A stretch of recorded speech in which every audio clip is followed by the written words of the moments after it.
जय जगन्नाथ मु मानसी मिश्र आपण को स्वागत करुछि गोपीनाथ महांती द्वारा रचित दानापाणी उपन्यास प्रथम भाग को। बलिदत्त चलीची घुसुरी गुह पल्लीर बाटे बाटे सांगरे भारुआ तार घुसुरी गुह दरकार निज पाई नुहे साहेबर बंगला पाई। एई गलाप बड़े मुठिए मुठिए घुसुरी गुह देले फुल बड़ हुअंता माली।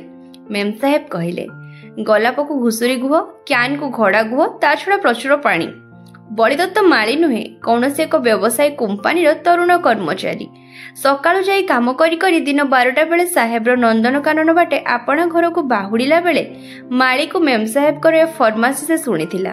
तापरे ऊपरे पड़ी कला भीष्म प्रतिज्ञा घुसुरी गुह दरकार आनी देवी जहा को जेते हेई मु चलिली। मेम साहेब मुरुके टिके हसीथिले सेतिकी संबळ करी भारुआ धरी बलिदत्त चलीची खराए खराए। सुट पिंधिची टाई भिड़िची खरारे सिझिची सकाळर केते चुकर पखाळ गंडिक से गलाणी पानी होई कतरा रुमाल काढ़ी जेते झाड़ पछिले भी झाड़ बहुची दर दर। असना पल्लीर गंध कूड़ तनखी तनखी घुसुरी गुह संग्रह करी करी से चलीची। एते परिश्रम रे भी गोटाए विजयर आशा बेले बेले ताकू अधीर करी देउची। बलिदत्त देखुची स्वप्न हेला आज्ञा भारत पूरीला आउ कोन भारुआ कहिला। चल चल हेलानी कोठी देउड़ परी बजई करी नेबाकू हेबो देखुनु केते गलाप गछ। भारुआ दीर्घ निश्वास मारिला खरारे थकिला परी हेलानी तार झाड़ सरसर पिठी उपरे हाथ थापुड़ी ताको फुसुले कौड़े कहिला बलिदत्त मूल तो बाइबू पछौचु काहींकी चाल भाई चालुनु। बजखानी लेउटिला बेलू साइकेल चढ़ी चलचंदी महापात्रे सुपरिचित कंपानी जड़े बड़ कर्मचारी। की हो बलिदत्त बाबू खरारे कुआड़े महापात्र ओह्लाइले। बलिदत्त प्रमाद गणिला अनेक थर खबर चापुड़ी नेबाकू महापात्र तार पिछ नेलेनी।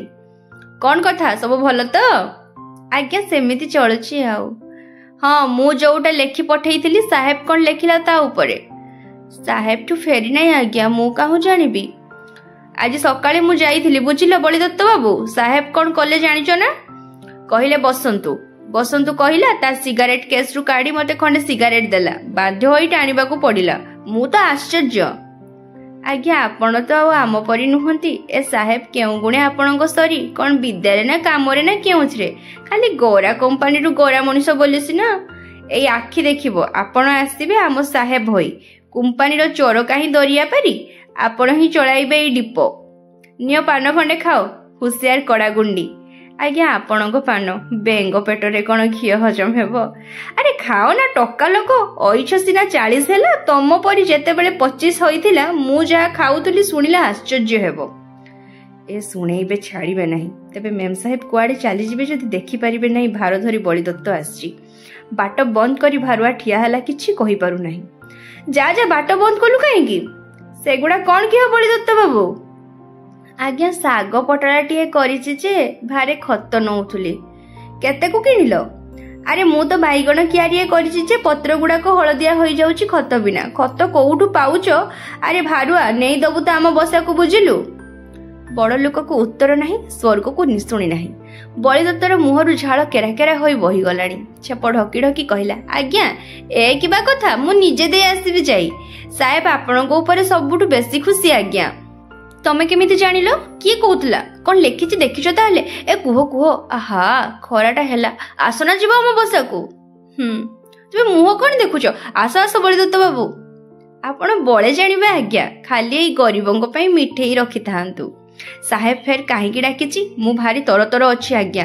अच्छा ताहले जाओ तमे बड़ कार्यकुशल बलिदत्त बाबू टका बयसर एते दायित्व ज्ञान मु खूब कम देखिछि जा हो मोटामोटी सब भल ताहले नुहे सेइथि पई सिगारेट देला मु तो आश्चर्य काहेकि काहाकू तो से परी कहे नाही बण जंतु को पोसा मनेबा बड़ कष्ट। बलिदत्त मुरुकेई हसुछि ए हस परठु अंजन बलिला परी आपे आपे। महापात्रे साइकेल चढ़ी फिंकिना उड़ी गलानी सिगारेट पाइथिबार विजय प्रचार करबाकू। बलिदत्त मने मने ताको गाली देई चलीची।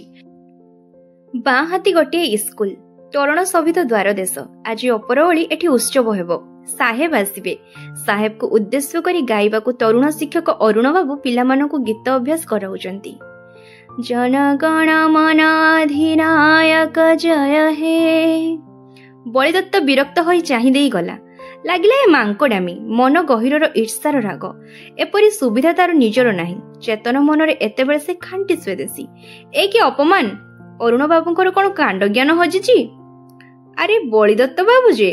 ଆଚ୍ଛା ଅରୁଣ ବାବୁ ସାହେବ କ'ଣ ଭାବିବେ କହିଲ? ଆପଣ କ'ଣ ଯେ ସତେ ବୁଝୁନାହାନ୍ତି? ଏ ଯେପରି ଏକାଟକକେ ଦୁଇ ପକ୍ଷୀ। ସାହେବ ଠିକ୍ ବୁଝିବ କେତେ ବଡ଼ ସେ ଭାରତ ଭାଗ୍ୟ ବିଧାତା।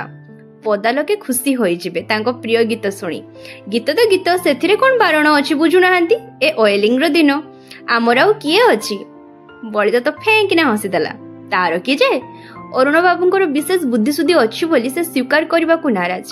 ବୁଦ୍ଧି ଥିଲେ ନିଜ ମତଲବ, ମଣିଷ ପର ଆଗରେ ବଖାଣେ ନାହିଁ। ଭାର ସହିତ ବାଟେ ବାଟେ ଚାଲିଲା। ଦିନ ଗୋଟାଏ, ଉଦୁଉଦିଆ ଖରା, ମେମ୍ ସାହେବ ନାହିଁ, ମାଳି ବି ଶୋଇଲାଣି। ଖତ କୁଢ଼େଇ ଦେଇ ଗଲେ ମାଳି ବାହାଦୁରୀ ନେବ, ସେ ଜାଣିଛି। ଅଗତ୍ୟା ବଳିଦତ୍ତ ଅପେକ୍ଷା କଲା। ଚାରିଆଡେ ଫୁଲବଣ, ଉଦୁଉଦିଆ ଦ୍ୱିପହରେ ଛାଇ ଚହଟିଛି। ଦେହରେ ଲାଗି ଖସି ଯାଉଛି ମିଠା ପବନ ଟିକିଏ। ପ୍ରକୃତିର ଆଳସ ସଭା। ସେପାକେ ପାନ କୋଠରୀ ପଦାରେ କୁକୁଡ଼ା ଛୁଆ ପଲେ ଘେନି ମାଇ କୁକୁଡ଼ା ଚରୁଛି। ଗୁହାଳରୁ ଘୋଡ଼ା ଛାଡ଼ିଛି ବିରହୀ ପକ୍ଷର ଆର୍ଦ୍ଦନାଦ। ହାତେ ଜିଭ କାଢ଼ି ପିଣ୍ଡାରେ ପଡ଼ି ପଡ଼ି କୁକୁରଟି ଧକେଇ ହେଉଛି। ଆରକରରେ ତରୁଣୀ ଆୟା ଲୁଗାପଟା ଶୁକଉଛି। ତାର ମୁକୁଳା ବାଳ, ଛଉ ଛଉକା ଆଣ୍ଟ ବ୍ଲାଉଜ ଆଉ ତରଳ ଚାହାଣି ତାକୁ ମନଉଛି ଗୋଟିଏ ଜନ୍ତୁ ପରି। ଦେଖିବାକୁ ବହୁତ, ଭାବିବାକୁ ବହୁତ, କିନ୍ତୁ ଦୂରକୁ ଚାହିଁଲେ ବଳିଦତ୍ତ ପଦା ପ୍ରକୃତିକୁ ଦେଖୁନଥିଲା। ଛାଇ ତଳେ ଝାଳ ପଛୁ ପଛୁ ଭାବୁଥିଲା ନିଜ କଥା। କ୍ଷୁଦ୍ର ଦେହ ଯଥାସାଧ୍ୟ ସଜେଇଲେ ବି ସେ ବଢ଼େ ନାହିଁ। ଅଳ୍ପ ବିଦ୍ୟା ଆଉ ସୁଯୋଗ ନାହିଁ ନାମ ପଛରେ ବିଦ୍ୟାର ବିଜ୍ଞାପନ ରଖିବାକୁ। ଦୂର ଦେଶର ଅଜଣା କୋଉ ସାହି, ସେଠି କରଜ ଲଦାଲଦି। ଅଧଛପରି ଚାଳଘର ପିଣ୍ଡାରେ ଖଁ ଖଁ କାଶି ବାତୁଆ ବାପଟି ବୃଦ୍ଧ। ଅଖ୍ୟାତ କେଉଁ ଗଳିଧୂଳିର ଅଖ୍ୟାତ ମଣିଷ ସେ ବଳିଆ। ତାର ସଂସ୍କୃତି ଦରକାର। ମରଣ ହେଲା ଦିନୁ ଆପଣା ପିତୃପୁରୁଷଙ୍କ ମଳଦୁଆକୁ କେବେ ସେ ସ୍ୱୀକାର କରିନାହିଁ। ଅପନ୍ତରାରେ ପଡ଼ି ପଡ଼ି ଚେମଡ଼ା ଶୁକୁଟା ହୋଇ ଲଢ଼ି ଶିଖିଛି। ଅଗଛ ପରି ଜନ୍ମ ହୋଇ ଅଗଛ ପରି ଲଟେଇ ଚଢ଼ି ଶିଖିଛି। ହାତ ପାଆନ୍ତରେ ଯାହା ପାଇଛି ସବୁ ଆପଣାର କରି ସବୁରି ଉପରେ ଭରା ଦେଇ ମୁଣ୍ଡ ଟେକିଛି। ଆପଣା ମାପରେ ବଳିଦତ୍ତ ବଢ଼ିଛି, ସେ ଆହୁରି ବଢ଼ିବାକୁ ଚାହେଁ। ଭାରୁଆ ହାଙ୍କିଲା, ଯିବି ବାବୁ। ହଉ ତେବେ ଚାଲ, ଏଇଠି କୁଢ଼େଇ ଦେ। ବଳିଦତ୍ତ ଦୀର୍ଘ ନିଶ୍ୱାସ ଛାଡ଼ିଲା। ଅବସନ୍ନ ହୋଇ ଲେଉଟି ଚାଲିଲା ବେଳକୁ ମନେ ପଡ଼ିଲା, ଖରା ଟାଣ, ଭୋକ କରୁଛି। ସରୋଜିନୀ ତାର ସ୍ତ୍ରୀ, ନବବିବାହିତା। କାନ୍ଧରେ ପତି ପରମଗୁରୁ ବ୍ରୋଞ୍ଜ, ମୁଣ୍ଡରେ ବିବାହର ମୋହର ସିନ୍ଦୁରର ଗାର। ଆଙ୍ଗୁଠିରେ ଗୋଟିଏ ମୁଦି, ସେଥିରେ ବଳିଦତ୍ତର ନାଁ ଲେଖା। ଶୋଇବା ଘର କାନ୍ଥରେ ଫଟୋ ଖଣ୍ଡିଏ ଝୁଲୁଥିବା କଳା କମଳ ଆଗରେ ଦୁଇଟି ଚୌକିରେ ସେ ଆଉ ବଳିଦତ୍ତ। ଏକା ମାର୍କା ଏକା ମଛକା ଛୋଟ ଛୋଟ ଘର ଧାଡ଼ିଏ। ତହିଁରୁ ଗୋଟିକରେ ତାଙ୍କର ସଂସାର। ଆଗରେ ରାସ୍ତା ଯାଇଛି, ରାସ୍ତା ଆରକରେ ଆଉ ଟିକିଏ ବଡ଼ ବଡ଼ ଘର ଧାଡ଼ିଏ। ସାନ ଘରେ ସରୋଜିନୀ ଆଉ ବଳିଦତ୍ତଙ୍କ ଘରକରଣା ବିଞ୍ଚି ହୋଇ ପଡ଼ିଛି। ଛୋଟ ହତାରେ ସାନ ବଗିଚା, ଶାଗ, ବାଇଗଣ, ଭେଣ୍ଡି। ବାହାର ପାଇଖିନା ପାଖେ ଆମ୍ବ ଗଛ ଛାଇରେ କଦଳୀ ଗଛ ପୁଞ୍ଜିଏ। ତଳେ ଅରିଏ ପ୍ରସାରୁଣୀ ଲଟା ଅଗଣାରେ କାଗେଜି ଲେମ୍ବୁ ଗଛଟିଏ। କାଗେଜି ଫୁଲ ଲଦାଲଦି। ଶୋଇବା ବଖରରେ ଯୋଡ଼ିଏ ଟ୍ରଙ୍କରେ ସମଗ୍ର ସମ୍ପତ୍ତି। ଛାତରୁ ଦୁଇ ମୁଣ୍ଡରେ ଦଉଡ଼ି ବନ୍ଧା ହୋଇ ଯେଉଁ ବାଉଁଶଟି ଝୁଲୁଛି, ତହିଁରେ ସରୋଜିନୀର ଶାଢ଼ୀ ଆଉ ବଳିଦତ୍ତର ଲୁଗାପଟା ମିଶାମିଶି ଝୁଲୁଛି। ଭଣ୍ଡାର ଘରେ ହାଣ୍ଡି ମାଠିଆ କେତୋଟି। କିଣା ହୋଇଥିବା ରାନ୍ଧିବା ଉପକରଣ ସାଇତା ହୋଇ ରହିଛି। ତାପରେ ରୋଷେଇ ଘର ପଦାରେ କାଠ। ସବୁ ବୁଲି ବୁଲି ଦେଖିବାକୁ ସରୋଜିନୀର ଅବସର ବହୁତ। ସେ ବୁଲି ବୁଲି ଆପଣାର ସମ୍ପତ୍ତି ଦେଖେ। ସବୁ ତାଙ୍କରି, ଭାବି ଭାବି ଆନନ୍ଦ ପାଏ। ଛାଞ୍ଚୁଣି ମୁଠାଏ ଧରି ଚାବି ଝଣକେଇ 7 ପରସ୍ତ କରି ଘର ଅଳେଇଲା ବେଳେ ମଧ୍ୟ କର୍ତ୍ତୃତ୍ୱର ମନ ପୁରିଯାଏ। ଛାଞ୍ଚୁଣିଟାକୁ ଟାଣ କରି ଧରେ। କିନ୍ତୁ ସରୋଜିନୀ ବଳିଦତ୍ତ ପରି ଆଦୌ ନୁହେଁ, ନା ଦେହରେ ନା ମନରେ। ଉଚ୍ଚତାରେ ସେ ସ୍ୱାମୀଠାରୁ 4 ଆଙ୍ଗୁଳି ବେଶୀ। ସ୍ୱାସ୍ଥ୍ୟରେ ସେ ଡଉଲ ଡାଉଲ। ସ୍ୱାମୀର ସରୁ ଧାର ମୁହଁକୁ ତାର ବଡ଼ ଗୋଲ ମୁହଁ, ବଡ଼ ବଡ଼ ଦାନ୍ତ। ନିଜ ବିଷୟରେ ତାର ଧାରଣା, ତାର ସବୁ ବଡ଼ ବଡ଼। ମନ ତାର ଖାଲି ନିଜ ଘରକରଣାରେ ଆବଦ୍ଧ ହୋଇ ରହିପାରେ ନାହିଁ। ଘରେ କାମଦାମ ବେଶୀ ନାହିଁ। ଅଜଣା କିଛି କଥାକୁ ପ୍ରତୀକ୍ଷା କଲା ପରି ଝରକା ପାଖେ ବସି ଦୂରକୁ ସେ ଚାହିଁ ରହିଥାଏ, ଆଉ ଭାବୁଥାଏ। ଦିନକୁ 2 ଥର କାମକୁ ଫେରିଲା ବେଳେ ସେହିପରି ଅବସ୍ଥାରେ ବଳିଦତ୍ତ ତାକୁ ଦେଖେ।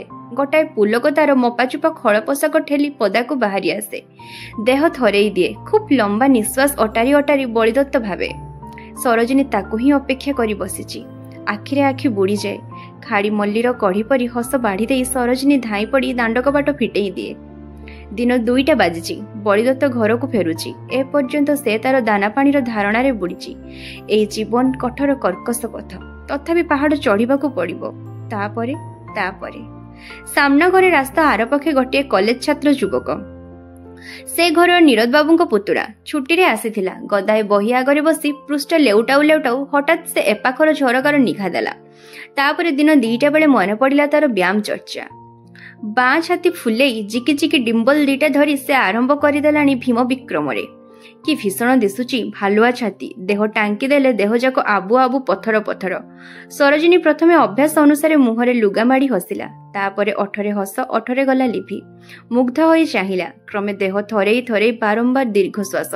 देहर शिरा प्रशिरारे कौन झणझण लागिची, से भी तरली जाउची। आउजी पड़ी देह ढळेई देई सरोजिनी बसिची।